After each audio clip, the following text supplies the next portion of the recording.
बिस्मिल्लाहिर्रहमानिर्रहीम। अस्सलाम वालेकुम जी, क्या हाल हैं आप सबके। उम्मीद है कि आप सब खैरियत से होंगे। आज मैं बनाने लगी हूँ कचौरी। तमाम पुराने तरीके भूल जाएं और इस तरीके से कचौरी बनाएं।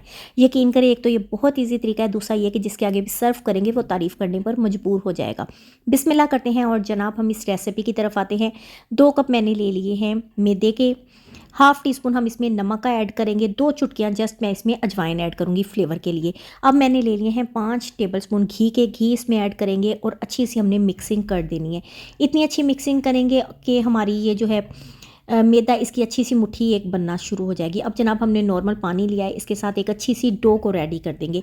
ये स्पेशली माह रमज़ान की रेसिपी है, लाजमी ट्राई कीजिएगा और यकीन करें एक बार आप इस तरीके से ये रेसिपी रेडी करेंगे ना, सारे आपकी तारीफ़ करेंगे। ऊपर घी लगा दिया, थोड़ी देर के लिए इस डो को हमने रेस्ट पर छोड़ दिया। अब हम स्टफिंग तैयार करते हैं। 2 टेबलस्पून मैंने ले लिए हैं घी के। इसमें मैंने 1 टेबलस्पून मोटा कटा हुआ लहसुन ऐड किया है। लहसुन को हल्का सा फ्राई करेंगे। इसमें हमने डाल दिया एक मीडियम साइज़ का प्याज बारीक कटा हुआ।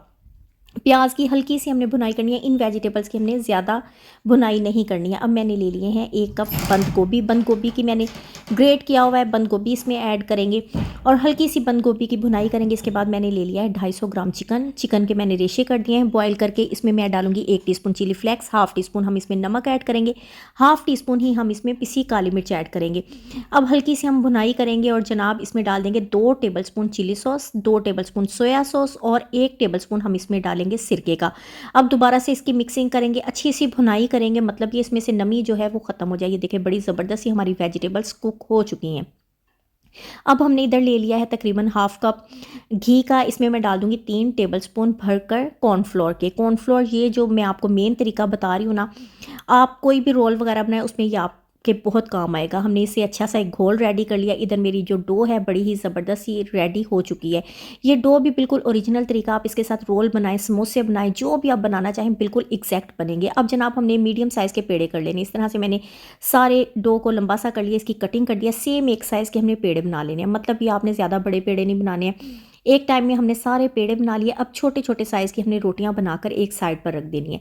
इस सारे काम से ये फ़ायदा होगा कि हमारे टाइम की बहुत ज़्यादा बचत हो जाएगी। और जनाब ये रेसिपी जो है, यकीन करें जो भी बनाता है वो इस रेसिपी की तारीफ़ करता है और एक बार आप अपने घर में बनाएंगे ना, सारे घर वाले आपके दीवाने हो जाएंगे।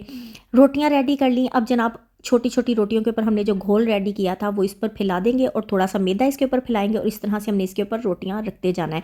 आपने रोल पट्टी का तरीका देखा होगा, उसमें भी सेम मैंने एक स्टार्ट में हमने इस तरह से रोल पट्टियों को रेडी किया था। इस तरीके से बेसिकली ये हो जाता है फ़ायदा कि हमारी लेयर्स जो हैं वो क्लियर नज़र आना शुरू हो जाती हैं। यानी कि घोल लगाया, मैदा लगाया, इसके ऊपर दोबारा से रोटी रखी। मैंने 5-5 रोटियों की इस तरह से ये लेयर्स लगा कर रख दी हैं। अब जनाब हम एक रोटी बेलेंगे। रोटी हमने जनाब नॉर्मल साइज़ की बनानी है, मतलब ना तो ज़्यादा मोटी करेंगे ना ज़्यादा बड़ी करेंगे। अब हमारी एक रोटी बड़ी सी रेडी हो गई है। इसके ऊपर यही वाला घोल जो है इस तरह से हमने फैला देना है। दोबारा से हम इसके ऊपर मैदा फैला देंगे। अब हमने रोल बनाना है। ये देखिए बिल्कुल बारीक हमने रोल को रेडी कर लेना है। ये देखें इस तरह से हमारा रोल एक रेडी हो गया। अब हमने इसके ऊपर इसकी कटिंग करनी है। तकरीबन आप आधे आधे इंच की अंदाजे से कटिंग कर लीजिएगा। ये देखें, अब मैं आपको एक काट कर दिखाती हूँ, अलहदा करके दिखाती हूँ कि किस तरह से। ये देखें इसके सेंटर में हम देखेंगे बड़ी ही अच्छी इसकी लेयर्स नज़र आ रही हैं। इसी तरह से हमने सारे पेड़े जो है एक टाइम में बनाकर रख लेने हैं।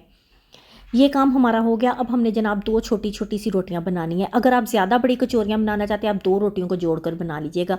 2 छोटी छोटी रोटियां बनाई। इसके ऊपर 1 से 1.5 टेबलस्पून मैंने मिक्सचर डाल दिया और जनाब इसके किनारे जो हैं ये हमने अच्छे से जोड़ लेने हैं। इसके किनारों को बेसिकली जोड़ना बहुत लाजमी है।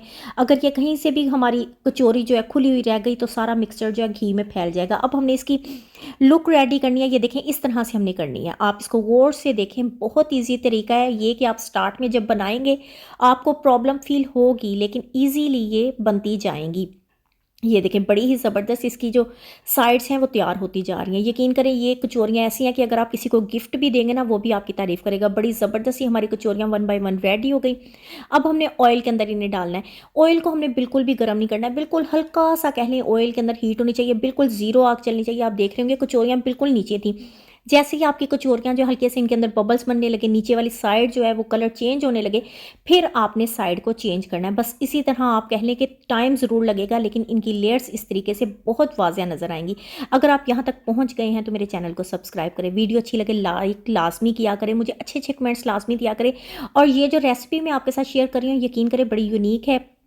अपने फैमिली फ्रेंड्स के साथ शेयर करें ताकि वो भी इस चीज़ से फ़ायदा उठाएँ। और ये देखें माशाल्लाह से मेरी कचौरियाँ जो है रेडी हो गई। इसी तरह हम एक कचौरियाँ निकालेंगे। चूल्हे की आग को बिल्कुल दिए की आग पे आप कह लें आपने रखना है, तेज़ आग पर बिल्कुल भी नहीं रखना है। अगर आप तेज़ आग पर करेंगे ऐसी लुक नहीं आएगी, ऐसा फ्लेवर नहीं आएगा। ये देखिए इन कचौरियों की फाइनल लुक। होप कि आपको मेरी रेसिपी अच्छी लगी होगी। मैं आपको एक तोड़ कर दिखाती हूँ और यकीन करें इसके अंदर से जो लेयर्स हैं ना, आप खुद देख लें किस तरह वाज़ेह हैं। लाज़मी ट्राई कीजिएगा। अपना बहुत सारा ख्याल रखिएगा, अपनी दुआओं में मुझे याद रखिएगा। इसके साथ ही इजाज़त दें। अल्लाह हाफ़िज़।